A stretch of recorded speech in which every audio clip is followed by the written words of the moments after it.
L'insuffisance cardiaque, c'est l'incapacité du cœur à assurer dans des conditions normales sa fonction d'apporter l'oxygène en périphérie. C'est-à-dire le débit sanguin nécessaire aux besoins métaboliques et fonctionnels des organes. D'abord uniquement quand les besoins de l'organisme sont augmentés, effort, grossesse, fièvre, et où les apports en oxygène limités, hypoxie, anémie. Puis ça va survenir en fait au repos, en permanence. C'est l'aboutissement de toutes les affections cardiovasculaires. Et c'est la première cause d'hospitalisation après 65 ans. Ça présente, c'est un signe de gravité pronostique. Mortalité de 10% par an. Les signes de l'insuffisance cardiaque gauche sont liés à quoi? Comme je viens de vous le dire, la congestion d'amont, ça veut dire augmentation des pressions retentissant sur les poumons, les séreuses, c'est-à-dire la plèvre, et au bas débit cardiaque qui retentit sur le cerveau, le muscle, les reins, la peau, etc. En fait, ça correspond à un gigantesque embouteillage. Insuffisance cardiaque, le premier signe, ça va être la dyspnée. Insuffisance cardiaque, embouteillage au niveau des cavités gauches, augmentation des pressions. Ce que l'on mesure souvent pour mesurer l'atteinte du cœur gauche, c'est la pression télédiastolique du ventricule gauche.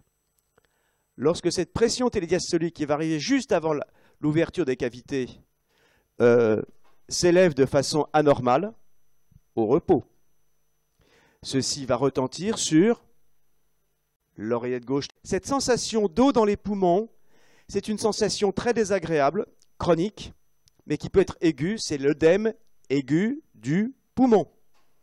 Donc ça, c'est pour vous montrer un cœur gauche, un cœur droit, les poumons, et donc tout le retentissement. Au niveau du cœur gauche, l'atteinte cardiaque gauche, soit par atteinte du ventricule gauche, soit par atteinte de l'oreillette gauche, insuffisance mitrale, les pressions vont augmenter au niveau des veines pulmonaires. Les capillaires vont donc voir leur pression augmenter. Les poumons vont être donc gênés dans leur capacité à fonctionner et ça va aussi avoir un retentissement au niveau droit.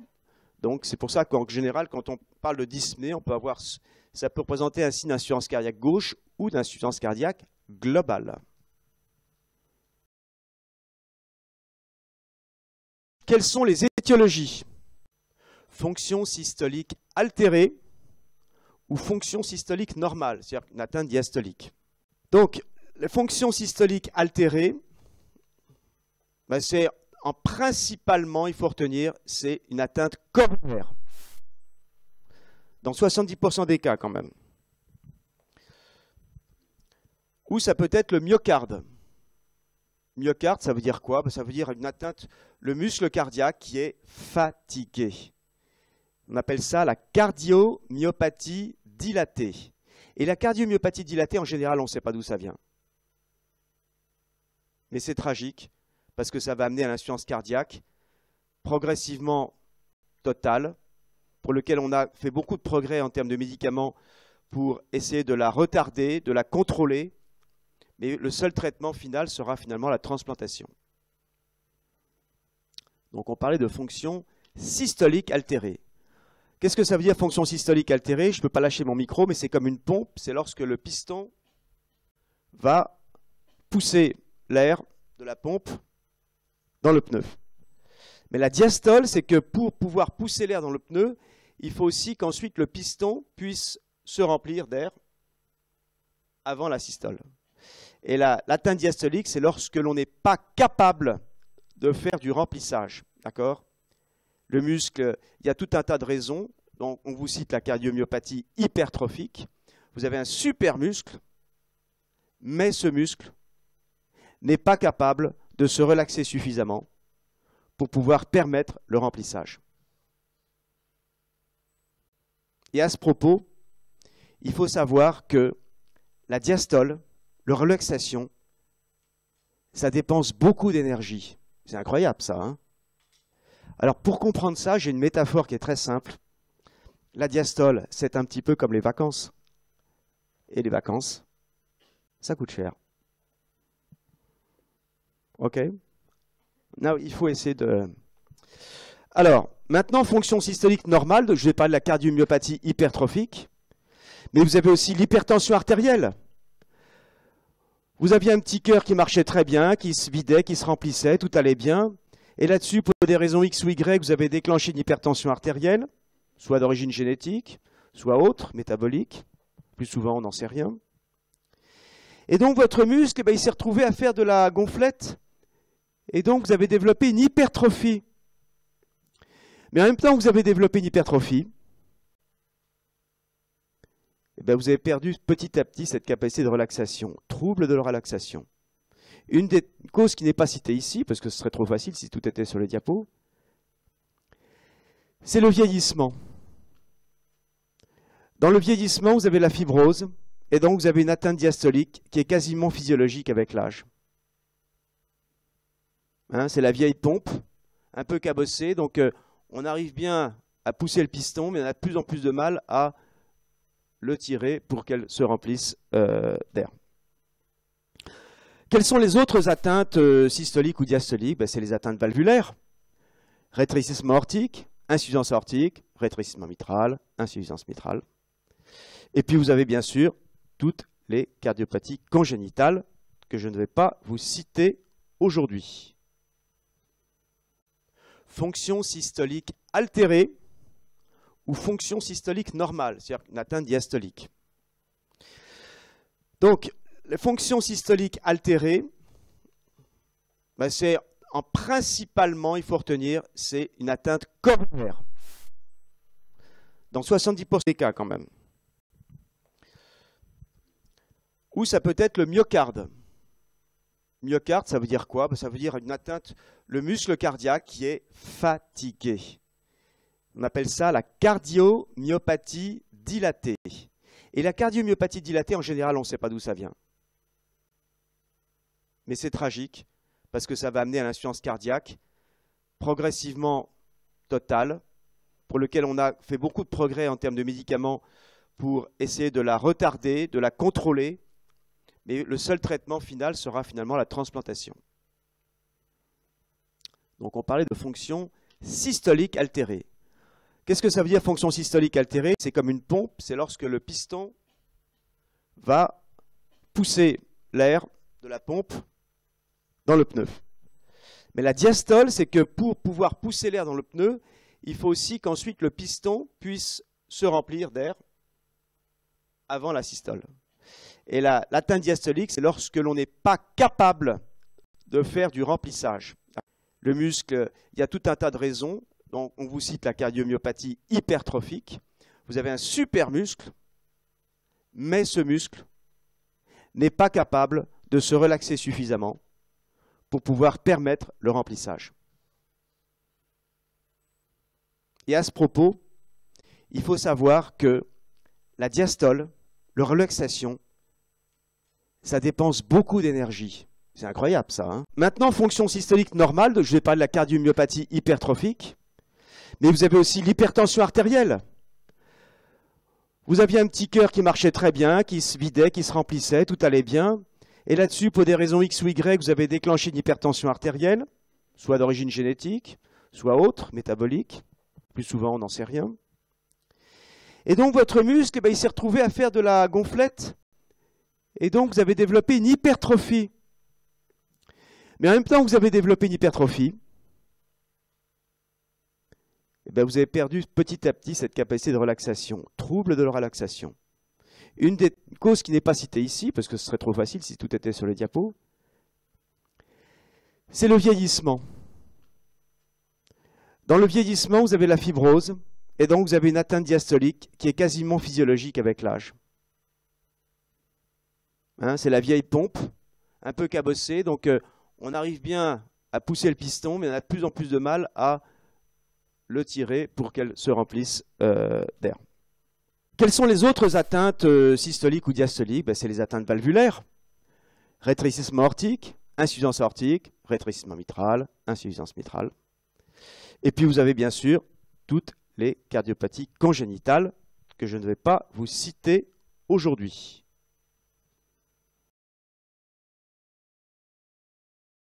La dyspnée chronique de l'insuffisance cardiaque gauche, elle se manifeste par quoi? Ben, tout simplement par une pnée. Hein, vous avez tous fait du grec. Pnée, pneu.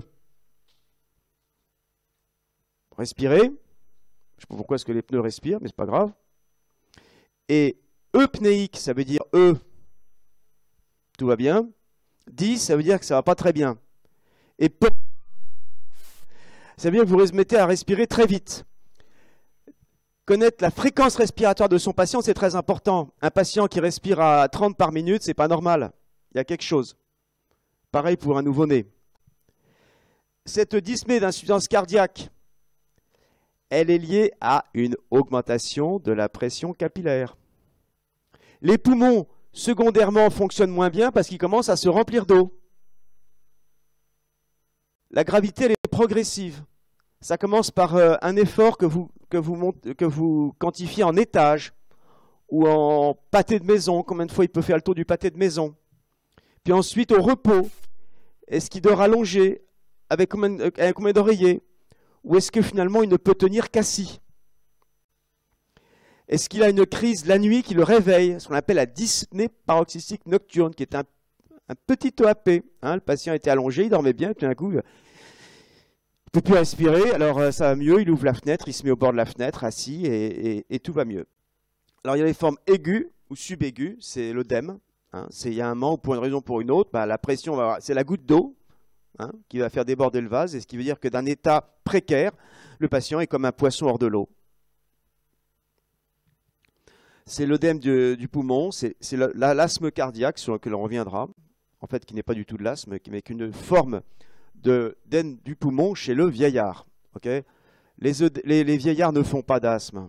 Quand vous voyez un vieillard qui a l'air d'avoir un problème de type asthmatique, en général, 9 fois sur 10, c'est un asthme qui va répondre au diurétique. Ça veut dire que c'est de l'eau dans les poumons qui va irriter les alvéoles et qui va donc donner un pseudo-asthme.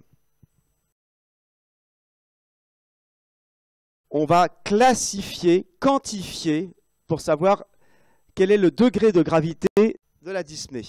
La classe 1, c'est vous et moi, pas de limitation de l'activité physique ordinaire. C'est-à-dire qu'on monte 5 étages à pied sans s'arrêter parce qu'on est essoufflé.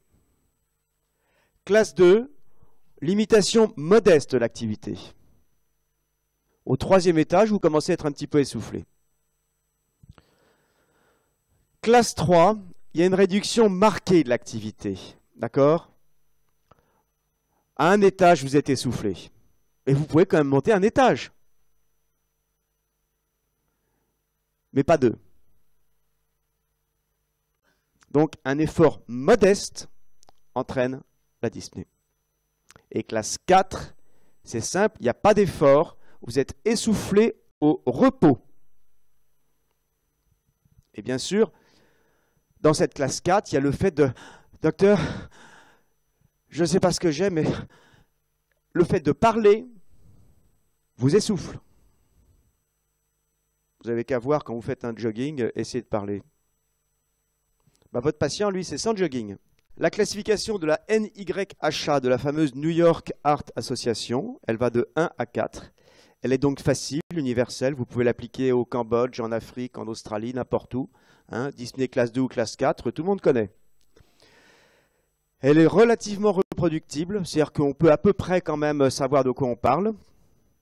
Il y a quand même un overlap, hein, c'est-à-dire qu'il y a un chevauchement entre la classe 2 et la classe 3, hein, parce qu'il y a des gens qui s'estiment essoufflés au moindre effort, en fait ils arrivent à monter 4 étages à pied. Et puis la classe 3, ils disent qu'ils ont une activité normale, alors qu'en fait, vous leur faites monter un étage, ils sont essoufflés. Donc, il y a une petite limite. Et puis, il y a l'état psychologique. Hein.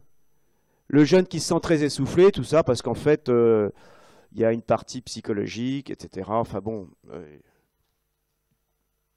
Et puis au contraire, le patient plus âgé, dur à cuire, qui dira non, non, moi ça va très bien, il serre les dents, il ira quand même acheter son pain, mais il ne le dira pas, il s'arrêtera tous les 10 mètres.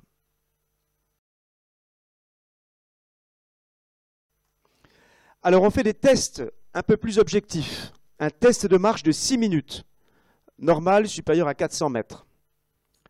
Il y a l'électrocardiogramme d'effort qui est simple, où on voit que le patient va pouvoir faire un nombre de watts, on calcule parfaitement en fonction de la vitesse, de la fréquence cardiaque, du degré de plan incliné. On peut calculer l'effort, la puissance que dégage le patient. C'est quelque chose d'assez facile à quantifier. Donc l'épreuve d'effort a une valeur qui n'est pas que de voir si l'électrocardiogramme devient anormal ou pas pour des raisons coronaires. Alors il y a plus compliqué que l'épreuve d'effort, il y a ce qu'on appelle la consommation d'oxygène, ou VO2 max. La fonction du cœur est de transporter l'oxygène en périphérie. Donc on va calculer cette consommation d'oxygène en un débit d'oxygène consommé par minute, qui correspond au débit cardiaque qui multiplie la différence artério-veineuse. Quand cette différence artério-veineuse, pour une raison X ou Y, est la différence artério-veineuse, c'est la saturation d'oxygène, mais c'est aussi la concentration en hémoglobine. Vous pouvez avoir des poumons parfaits, un cœur parfait, si vous avez 5 grammes d'hémoglobine, vous allez être rapidement essoufflé. Donc cette consommation d'oxygène est un examen exceptionnel, extraordinaire. C'est le meilleur examen pour évaluer le degré d'insuffisance cardiaque d'un patient, à condition que la numération soit normale, à condition que la saturation en oxygène soit normale. Faire une consommation d'oxygène à un patient insuffisant respiratoire ou à un patient qui est en anémie n'a pas de sens parce que en fait, on ne fait que mesurer l'incapacité au départ, soit respiratoire, soit à transporter l'oxygène. Et c'est un examen qui n'est pas très facile à faire, vous allez comprendre rapidement pourquoi. Il faut un vélo, il faut un électrocardiogramme, il faut quelqu'un pour surveiller tout ça. Ensuite, il y a tout un système de capteurs pour évaluer cette consommation d'oxygène.